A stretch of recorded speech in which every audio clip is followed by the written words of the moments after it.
Hey guys, check this out. Summit Racing is letting me try out several of their Pro SBC cams so that I can show you how they perform and behave in a real car in the real world.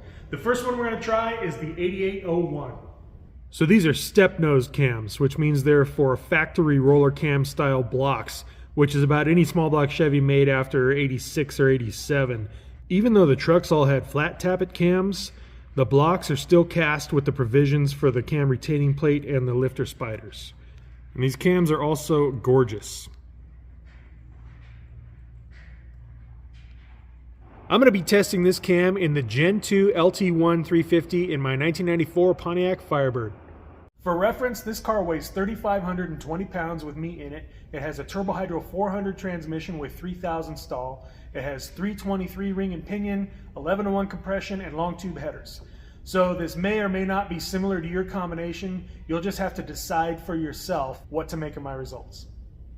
Duration-wise, this 8801 cam is pretty modest. It has 212 degrees of intake duration at 50 thousandths lift, which is about 10 degrees more than the stock F-body LT1 cam, which itself is about 10 degrees more than a typical small block Chevy cam, stock cam that you find in like a truck or other non-high performance application. It's a split pattern cam. The exhaust duration at 50 is 218. Lift-wise, the lobes are actually pretty healthy. With a stock rocker arm ratio 1.5 to 1, the intake lift is 525 and the exhaust lift is 520. So with a 1.6 rocker like I'm running, that actually comes out to 560 and 555. I installed the cam along with a fresh Cloy's timing set, a new Summit melanized oil pump drive gear, Scorpion 1.6 aluminum rockers, AFR guide plates, trick flow hardened push rods, and a valve spring set from Elliott's Portworks with 650 lift Brian Tooley springs that give 155 pounds on the seat and 366 pounds at 560 lift. These springs are probably way overkill for this cam, but they are appropriate for my future plans. The Summit Q&A page for the 8801 cam recommends Summit part number 174002 valve springs, which look like an LS6 style single beehive spring rated for 560 lift. Now bear in mind, with a 1:5 ratio rocker arm, you're going to have plenty of room till coil bind. With a 1:6, your intake lift will be right at 560, so you'll want to actually check coil bind if you go with those 560 lift springs. I reused my 190,000 mile stock roller lifters, and for degreeing the cam, I simply pointed the dots at each other. With the cam installed, I drove to RE Performance in Spokane, Washington for some dyno time.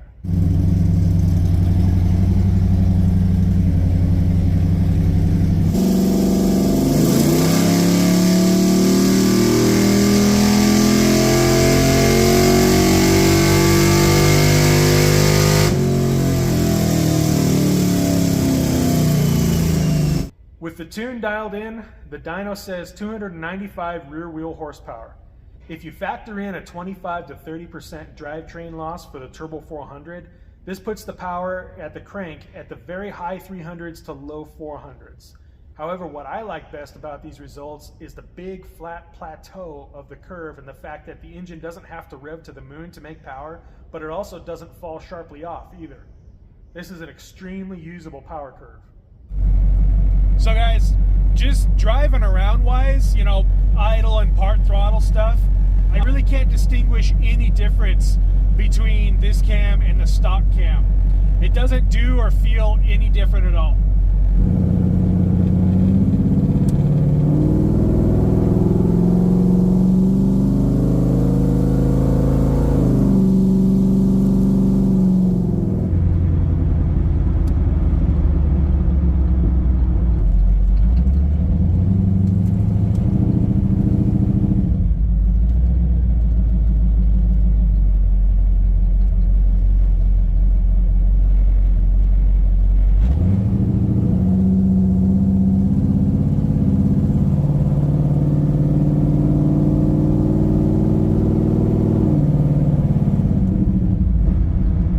Driving experience at anything less than wide open throttle is 100% the same as the stock cam. So there's nothing to lose going to this one.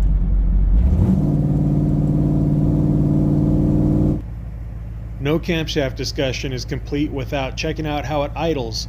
So here it is at 800 RPM, pulling about 15 inches of vacuum.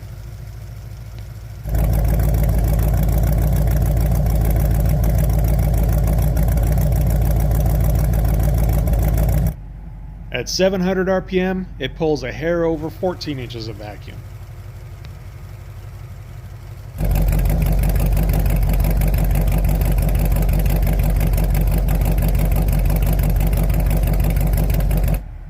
At 600 RPM, we're just a hair under 14 inches of vacuum.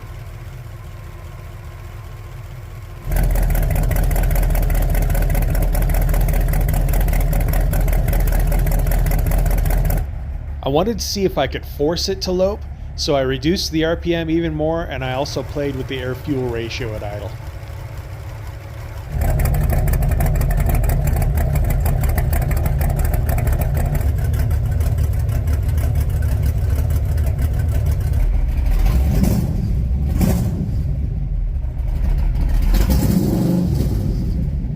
So I did get it to lope, but with the idle set up this way, the throttle response was terrible.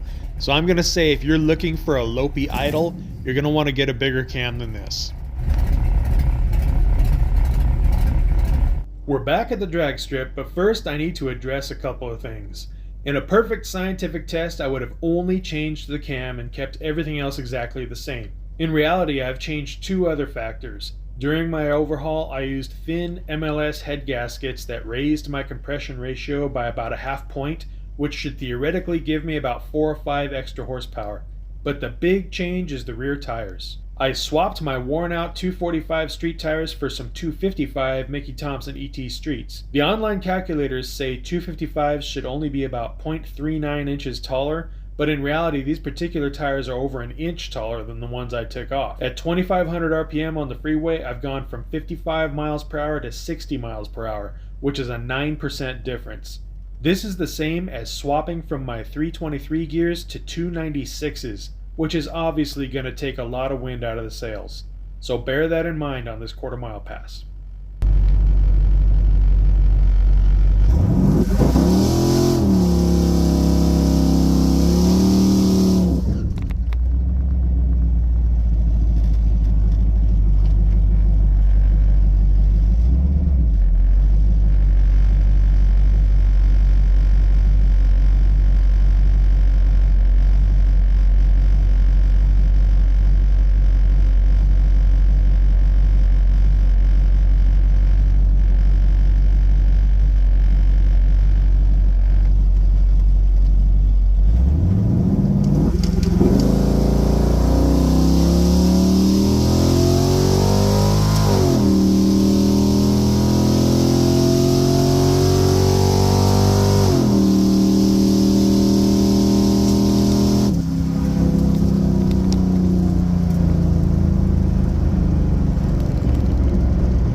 .35 at 103.3, so that's 1/10 and 1 mile an hour faster than it's gone. So that's my new best run.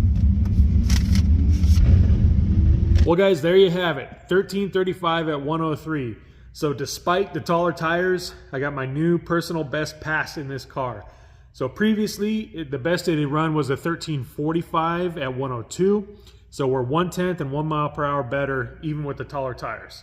Alright guys, so for full complete disclosure, Summit Racing did send me 3 of these camshafts for free with the understanding that I would test each one and make a video showing exactly how they ran and performed in my car. But that's it. They haven't told me anything to say or not say, so all of my thoughts here are completely my own. So, with that out of the way, let me tell you what I think is actually pretty special about this 8801 cam. So for reference, with my super high-tech visual aids here, these are the intake lobe, lift, and duration of 50,000s for several cams that should be pretty familiar to the small block Chevy world, or at least the LT1 world. So we've got a stock, typical 350 Chevy cam. This is from a TBI 350 out of like an early 90s truck. And so at 50,000s lift, it has 193 degrees of duration, and it gets 390 thousandths total lift on that intake lobe. Now, the F-body LT1 stock cam, like what was in this car, the intake lobe at 50 thousandths, it has 202 degrees of duration, and it gets 450 thousandths lift. And then the LT4 hot cam, this is a cam a lot of people swap in. It's an aftermarket cam from GM. At 50 thousandths, 218 degrees and 492 thousandths lift. So you can see that the numbers go up together. As the duration gets bigger, the lift gets bigger, and it continues. So the comp cams 503, this is one of the most popular aftermarket cams for an LT1. So at 50 thousandths, it's 224 degrees, and it gets just over 500 thousandths lift. And then a good bit bigger comp cam that a lot of people actually recommend the smaller one. But this one is also popular for LT1s, the 306. 230 degrees at 50 thousandths, and it gets up to 510 thousandths lift. So you can see as the duration goes up, the lift goes up. And that makes sense because the Camlobe is like a ramp, right? So the longer the ramp is, the more time it has to lift up. You know, you've got like rise over run. So the longer run you have, the more rise you can have. Now, this cam, the Summit 8801, duration-wise, with 212 degrees, it falls here between the stock LT1 cam and the LT4 hot cam. So pretty mild on duration. However, lift-wise, it has more lift than any of these cams. So lift-wise, it would be way over here on the right, but duration-wise, it fits in here. So what that's telling me is that this has very fast ramp rates. It's just opening the valve as far and quickly as it possibly can and then slamming it right back shut. So you get a lot of area under the curve of the valve being open compared to other cams of that duration range.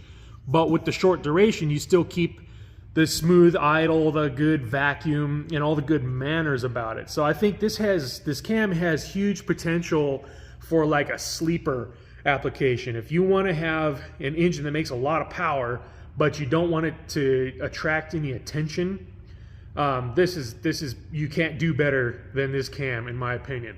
I mean, 525 with the stock, and all these numbers are with the stock rocker arm ratio. That's a lot of lift for this short amount of duration. And I think there's even more potential there than I was really able to show with this car. So I found this online. This is a flow test for stock LT1 heads. This is from a 95 Camaro that somebody tested. And it's a little bit hard to read, so I actually printed out a clearer version of the same information here. So for the stock LT1 heads, at 100 thousandths, they flowed 62 CFM through the intake. 200 thousandths, 118 CFM. So you see it goes up and up and up until 400 thousandths, and they flowed 205 CFM. And then 500 thousandths, it still only flowed 205 CFM. And then at 600 thousandths, it actually slowed down 203 CFM. So what that's showing you is that when the valve is 400 thousandths open, the head is flowing everything it can possibly flow. And opening the valve further actually didn't get any more flow. Now, if you contrast that to some of these stock Vortec heads, at 400 thousandths, they're actually across the board, they're outflowing the LT1 heads. But also, at 500 thousandths, they're flowing more than they did at 400. So these heads would benefit more from the high lift on this 8801 cam. Now, they seem to top out there at 600. They didn't flow any more than 500. But what's really impressive are the same LT1 heads after they've been ported by Lloyd Elliott of Elliott's Portworks. They flow quite a bit more. So at 400 thousandths, they're blowing away both the Vortex and the stock LT1s. But then at 500 and at 600, they just keep flowing more and more. So with some good heads like this and that 8801 cam, nobody's going to hear any lope. You're not going to have any vacuum problems. You're going to have all the manners of a stock cam. But with good heads like this, you'd make some pretty incredible mid-range torque. I think this could be a really dynamite cam for specific applications. A sleeper, like I mentioned, but also a truck application. So if you have a small block truck and you really just want to pull a lot of torque out of it for, say you got to haul 2 cords of firewood over a mountain pass and you want to stay at highway speeds, I think this cam and some good flowing heads are absolutely the best way to do that. Thanks so much for watching this video. Please make sure you're subscribed. I can't wait to try out the 8802 next.